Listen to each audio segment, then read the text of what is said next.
Hi Virgo, welcome to Higher Source Tarot for your June 2020 Is It in the Cards love reading. This is for all Virgo, Sun, Moon, Rising, and Venus for the month of June here. So I want to thank everyone who has been watching the readings. I love doing them for you, and I so appreciate all of your encouragement, your comments, your likes, sharing the videos. It's just great fun for me, so thank you. We're in such a chaotic time right now, and such a divisive time that just being of that highest vibration of love means a lot. It goes a long way. So if you're new here, I'd love to have you as a subscriber. If you tap the bell, you'll be notified when new videos are posted, but it's about once a week if you don't want notifications. It's I do a weekly, I do monthlies, I do this one, and then a mid-month check. So anyway, let's see, what is the guidance for Virgo for love for June 2020? What's the guidance? Give us some guidance and direction on love for Virgo, June 2020. Now, especially since this is a love reading, if this is your sun sign and it doesn't resonate, try your moon or your Venus sign. That may be more applicable. So you're going to have 3 cards for you, 3 cards for them, and then 3 cards for the guidance on the relationship. You've got the Emperor, the 4 of Cups, and the Chariot. They have the 10 of Pentacles, the 4 of Pentacles, and the 6 of Wands. It's interesting because you're both closed off in the same positions. Your current position, I do feel, what's also interesting is the Chariot is in the major arcana what the 6 of Wands is in the minor arcana. So that's very interesting because you have very closely aligned cards here. And then the guidance here, you've got the Lovers, you've got the Tower here, and you've got the 5 of Swords. So we're going to start off by reading your cards first. You have here Aries, Cancer, and then of course you have the water here too. You know, you're in a place where you're looking for structure. You do best when you have structure in relationships where there's, you know, it's like, even like being with people that have good manners, that are thoughtful, that are, you know, people that follow rules. It's important to you. There's like, you know, people who, you know, don't take, you know, a handful of mints when they leave a restaurant. They just take one. It's like that kind of little stuff. I know it sounds very mundane, but there's a relative importance in that in terms of finding a mate and being with somebody, because I do feel like for some of you, you might be persnickety to the point that it ends relationships, where you see a lot of these little traits that are annoying that add up and they become a barrier. So I definitely think that's been part of a pattern for you in relationships, and not wanting to violate rules. Some of you may have actually even been with somebody that had a real issue with this, where they were always doing stuff that was almost semi-illegal. It's not that they did time or anything, but I just feel like they were always breaking the rules, and it was kind of like, God, when are they going to get there? When is the universe going to come and put them in check? I don't think you've been very open here. I think in order to move forward, you're definitely going to have to open up your heart and be willing to be in something. There's a part of you that is very content being single, or is very, like I said, persnickety and not really interested in, you know, you're very black and white with this. It's like, you know what you want, and if they don't meet that right away, right off the bat, you're not going to pursue anything. And there's nothing wrong with that. I mean, I don't think we try to force chemistry in a connection where it just isn't.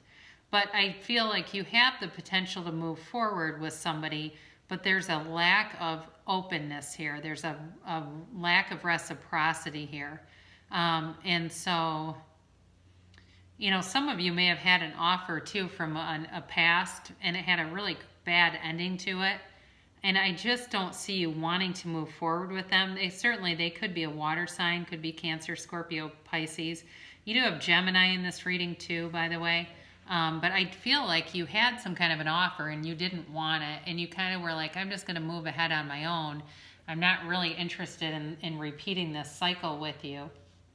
And that may very well be for the better.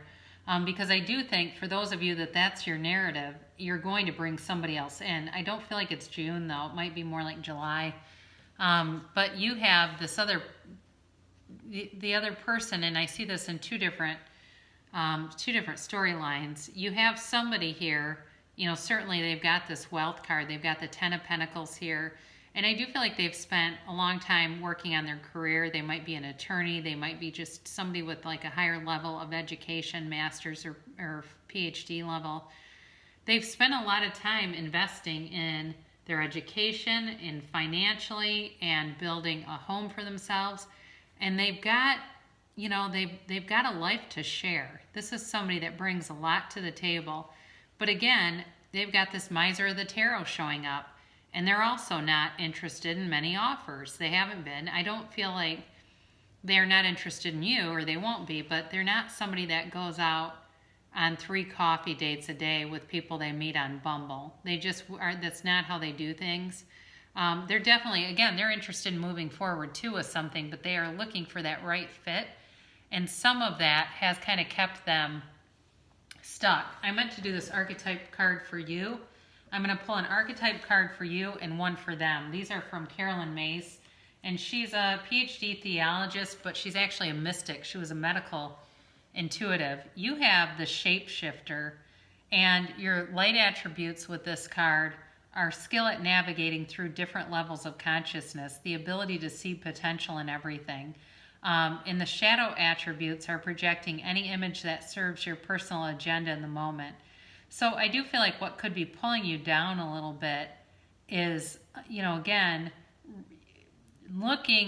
finding too many people that don't match up. Because when you start attracting a lot of people that aren't your match, you can start to vibrate in the frequency of lack with that. And stay with me for a second, because this can be a little hard to understand.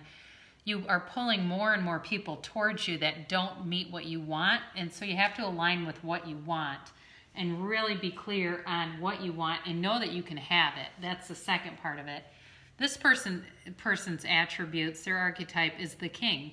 The light attributes are enlightened, benevolent leadership, benefiting those in their charge. So again, I do feel like this is a higher level of education kind of person. I think they're, like I said, they've got a lot of schooling behind them, but they're also very bright. The shadow attributes can be excessive feelings of entitlement, rulership without restraint. I feel like that's part of why, again, this sort of very high standards, and I'm not telling you to lower your standards, but I think that the issue with it is being tuned into it, but then seeing the lack, and it's pulling people towards them that don't meet what they want. So that's the trick to it, is then being willing to see that you can have it is the deal here. So you've got the Lovers here, and this stuff definitely can have to do with a choice and making a decision in a relationship. I think some of you are going to decide to be single for a while. And I definitely feel like you have to, there's like some clearing that you need to do here. You've got this Tower with the 5 of Swords here. And this is, you've got a couple things representative here. Like I said, there needs to be a clearing. It's like letting go of old ideas, letting go of some kind of confining belief system that is keeping people away from you. So if you're somebody that's saying there's just not anybody around here, that will keep them away for sure. And the other issue is, with this 5, this is about a change. And so you can see in the card, he's kind of smirking and watching these his opponents lay down their swords. They are sick of fighting. They really are. And so, some of that is, again, being willing to sort of lay down those limiting beliefs and walk away from them, and being willing to see that you can have, do, or be anything. You really can. So I don't think it's in the cards for right now. I think it could definitely manifest. There's definitely love coming in. And I actually think you're a good fit for whoever this is. There's some real similarities here with your experiences that I do think will be beneficial to you. I don't feel like it's a past. I don't feel anything connected to the past with this. It definitely feels like somebody new. So your guidance here, this is an oracle card to bring more love into your life. For you, Receive with love and appreciation. Gracious acceptance is a way to show love. So, always being appreciative, even if it's like a gift that you get from your great aunt and it's nothing you would ever want, still being appreciative that they thought of you. And the other person, theirs is rest and relaxation is essential. We all have a fundamental need to take a break. I wonder with them, again, with work, if they have a very demanding work life and just learning how to rest, relax, have fun, kick back is going to be part of how this relationship gets brought forward. So again, you do have love coming through. I don't think it's in the cards for June, but I do feel like it's here. So if you can see it in your mind, you can have it in your reality. We can have, do, or be anything. We, again, just have to align with it. So I love you so much, Virgo, and I'll be back again soon.